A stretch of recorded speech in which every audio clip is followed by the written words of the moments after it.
first two books, Signature and Darwin's Doubt, are quite long books, present quite a scientific case, along with Behe, Jonathan Wells, Gunter Bechly. There's quite a bit of scientists who are working on this, and yet mainstream science really doesn't even try to address these arguments very often. They don't seem to take intelligent design seriously. Why do you think that is?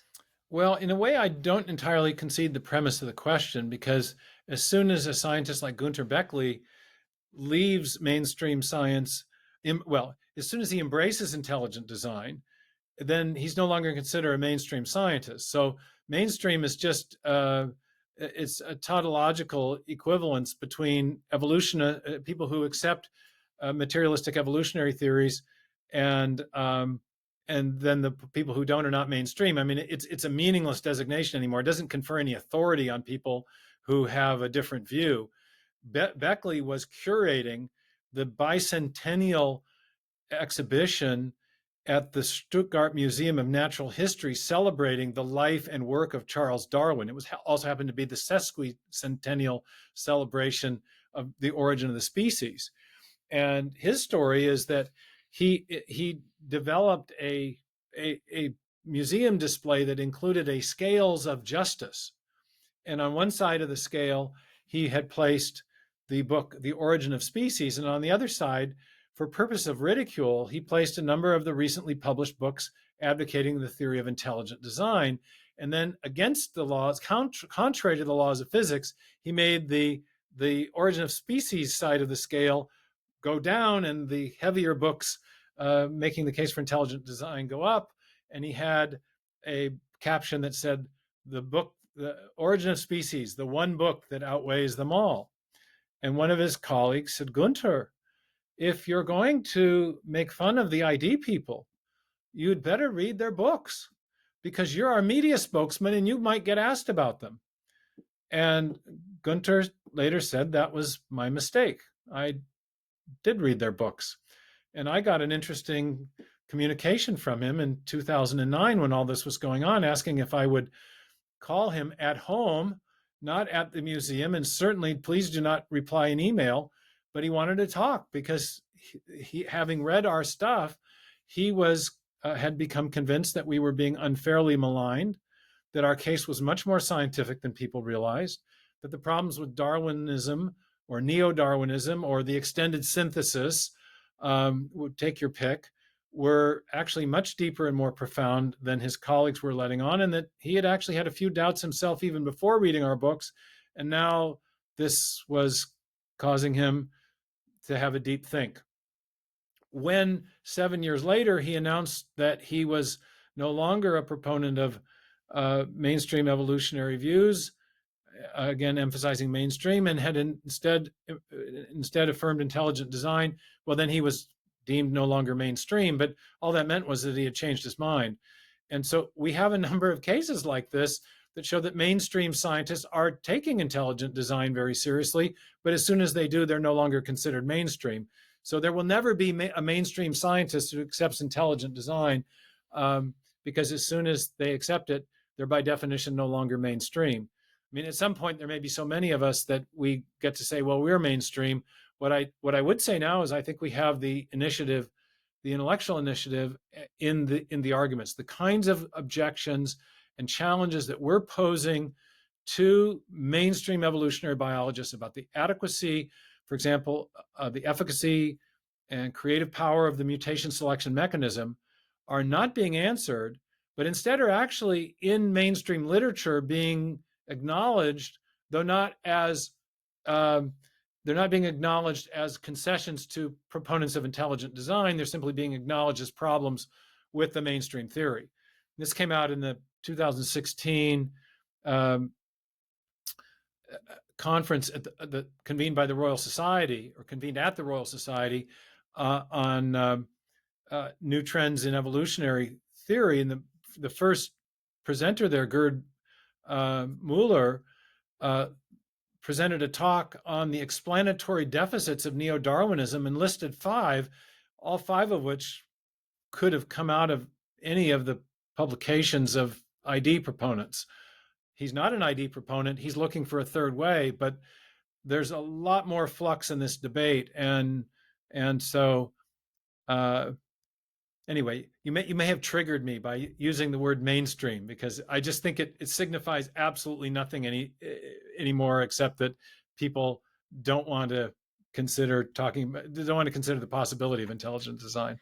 Well, Jonathan wrote that question, so you can blame him Well, for that one. it's always fun to get triggered. Actually, it's good. It's good. It's better Gets for us our. more views. It does. It gets us way more views. So So, kind of on that point, I was at a conference a few years back at Oxford where there was an intelligent design talk, and I sat through it, and about halfway through, I realized that the speaker had not actually read through many intelligent design books, because he kept strawmanning. He kept saying intelligent design posits that God is the creator, and very basic elementary things like that. It's like, no, it doesn't. And so at the end, I stood up and I said, "Hey, I appreciate your presentation, but you said this, and it's very clear that intelligent design, from their opening pages of all their works, don't actually maintain this. They maintain X, Y, Z." And he says, "Well, when I use the word like God, I actually just mean any form of intelligent design." And I said, "Well, then the rest of the argument doesn't work." So I wasn't really popular after that, because everyone just thought, I was like some sort of ID plant at this Oxford conference. But I just see this so frequently as I see strawmanning of arguments. Yeah, it's obviously the world we live in. But I remember the first time I was on the BBC debating Peter Atkins, and he critiqued my position as if I were a young Earth creationist, and really had no idea what my actual arguments were or were going to be.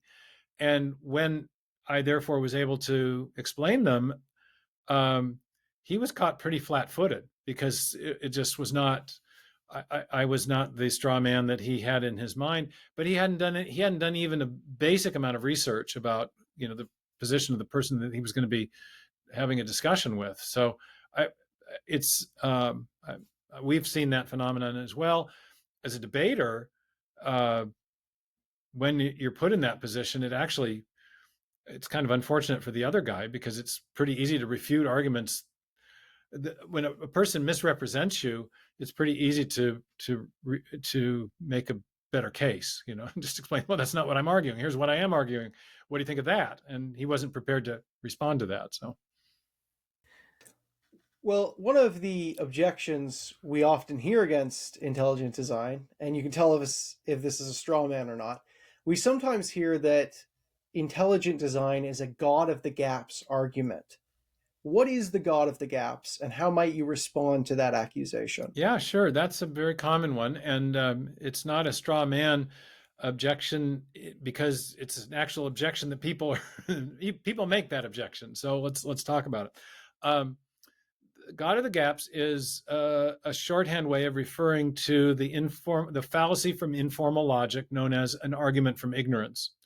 And arguments from ignorance have the following form: cause A is insufficient to produce effect X, therefore cause B produced effect X, and cause B is the best explanation of X. That's not how we're arguing. That is a fallacy, because if you're not providing any evidence that cause B has the capability of producing the effect, then it cannot stand as a good explanation of the effect. And so you are arguing from ignorance. You're arguing from ignorance of what cause B can do. So that's not the way we make the case for intelligent design. If we look at the effect in question, for example, the one that I've focused on as the specified or functional information or specified complexity that's present in biomacromolecules in cells, and say, well, we know that neither chance nor physical chemical necessity nor the combination of the two is sufficient to produce that information. If I then said, therefore it must have been produced by an intelligence or by God, I would be guilty of an argument from ignorance, or a God of the gaps argument. But that's not how I argue. I then, in addition to showing that those three types of causation lack efficacy with respect to that particular effect, specified information, I then point out and offer evidence that we do know of another cause that is capable of producing that effect. and that cause is conscious agency.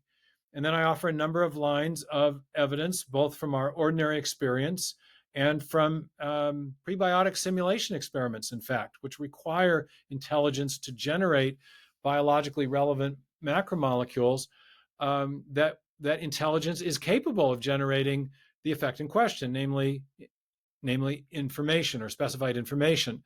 And so then on that basis, I argue that that intelligent design or conscious activity provides the best explanation, the most causally adequate explanation for the effect in question, which is the origin of the information necessary to build the first living cell. So it's not an argument from ignorance, it's an argument from our knowledge of the cause and effect structure of the world and our knowledge of the effect that needs to be explained. Well, thank you. You've made a really good case today for intelligent design. I wonder, I once asked Lawrence Krauss, the atheist scientist, if what things gave him pause about his position.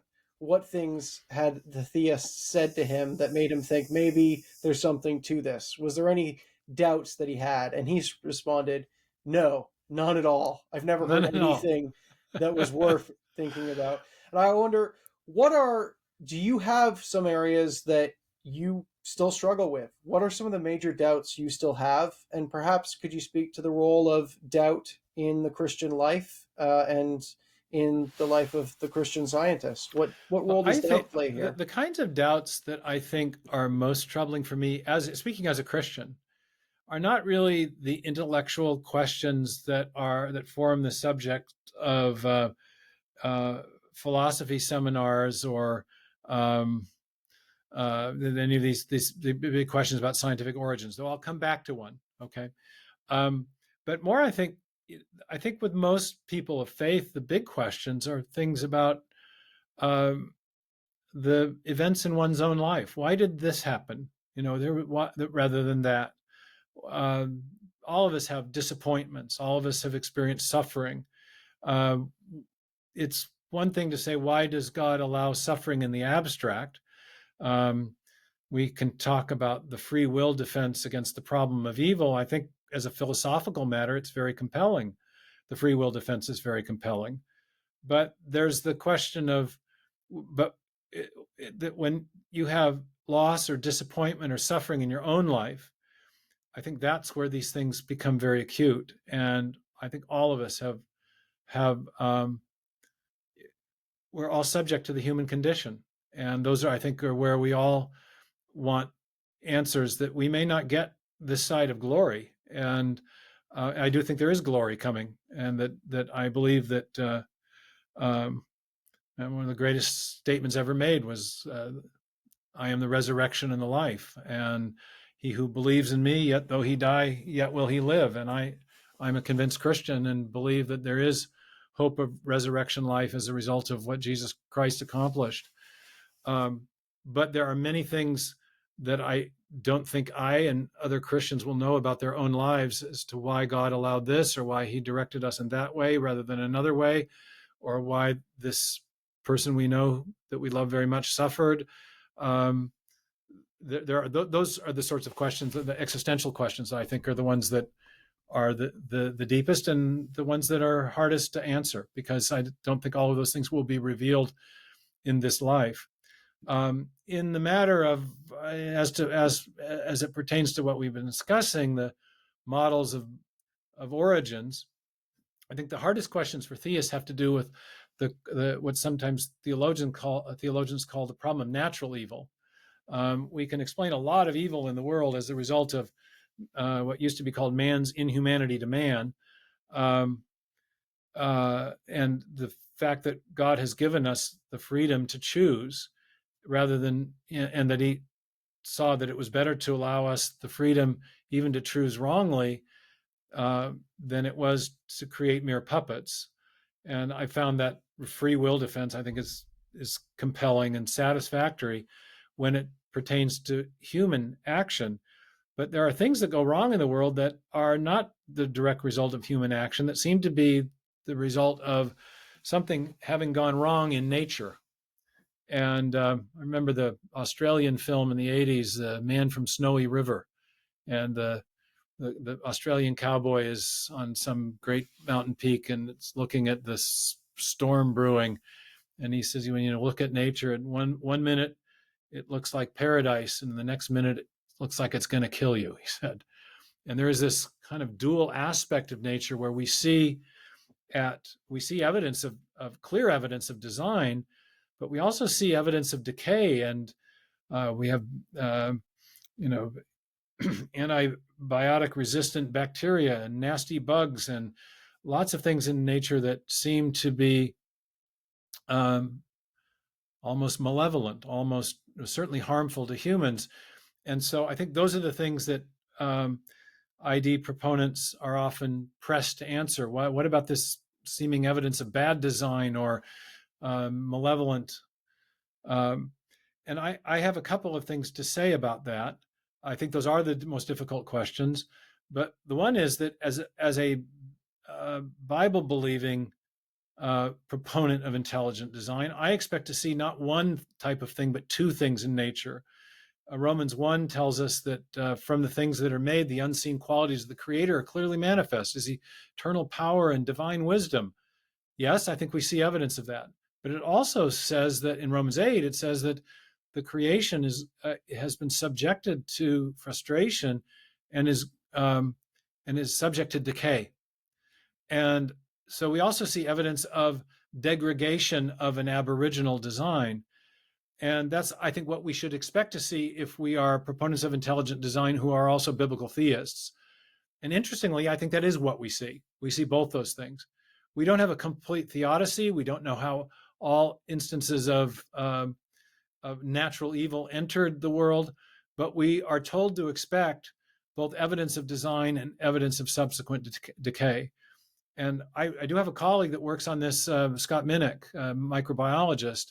He tells me that instances of virulence at the molecular level, bad bugs and bad viruses, are invariably the consequence of a loss of genetic information, which I think is very suggestive from an ID framework, because we see the inputs of information as evidence of intelligence.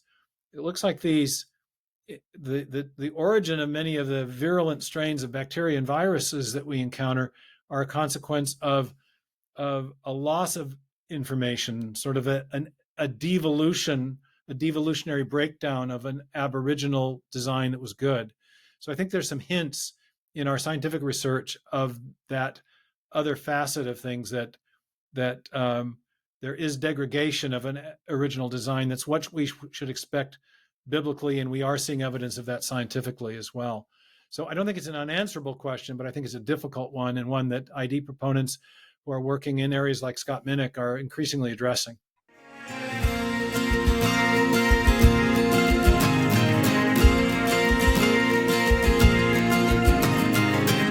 Thanks again for listening to the Spiritually Incorrect podcast. If you like what you heard, please consider subscribing and leaving us a 5-star review. We're an up-and-coming podcast, and every little bit helps. Also consider joining our Patreon page. Patreon sponsors have exclusive access to unaired episodes, different kinds of merchandise, the ability to suggest an episode, and even an hour-long interview with Jonathan and I. Check it out at spirituallyincorrectpodcast.com and see what you're missing out on. Sound effects from Zapsplat.com. Special thanks to Jordan Birch, whose song Starry Night provides the intro and outro for this podcast. You can hear more of his music on YouTube or Spotify.